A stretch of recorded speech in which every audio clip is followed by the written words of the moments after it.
കേരള വികസനവും ബദൽ നയങ്ങളും എന്ന വിഷയത്തെ അധികരിച്ച പ്രഭാഷണം നടത്തി. എൻജിഒ യൂണിയൻ ജില്ലാ വാർഷിക സമ്മേളനം 11-12 തീയതികളിൽ പാലക്കാട് നടക്കുന്നതിന് മുന്നോടിയായാണ് പ്രഭാഷണം സംഘടിപ്പിച്ചത്. CITU സംസ്ഥാന കമ്മിറ്റി അംഗം SB രാജു ഉദ്ഘാടനം ചെയ്തു. 56 സ്ഥിതി എന്താ? 56 ഭൂമിയുടെ കാര്യം പരിശോധിച്ചപ്പോൾ നായന്മാരിൽ 2% പേർക്കാണ് ഭൂമിക്ക് അവകാശം ഉണ്ടായിരുന്നത്.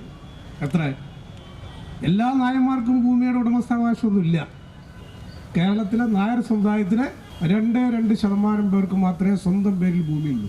വളരെ പ്രധാനപ്പെട്ട പ്രബലമായ മറ്റൊരു സമുദായം ഈഴവ സമുദായം. ആ സമുദായത്തിന് 1956 ഭൂമിക്കുമേൽ അവകാശമുണ്ടായിരുന്നത് 1% പേർക്ക് മാത്രമാണ്. 99%നും ഭൂമിയിൽ ഉടമസ്ഥാവകാശം ഉണ്ടായിരുന്നില്ല. മുസ്ലിം സമുദായത്തിലാണെങ്കിലും മുസ്ലിം സമുദായത്തിലും 1%-നെ ഭൂമിയിൽ ഉടമസ്ഥതയുള്ളൂ. ക്രൈസ്തവർക്ക് 2%. ഇതെല്ലാം കൂടെ കൂട്ടി എത്ര വരും?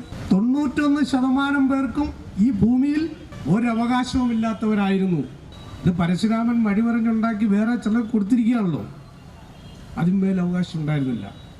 ഓരോ പേരോ കുലമഹിമയോ ഉണ്ടായിരുന്നില്ല. ഊരുമില്ല, പേരുമില്ല, കുലമഹിമയുമില്ല. ജില്ലാ പ്രസിഡന്റ് K മനോജ് അധ്യക്ഷനായി.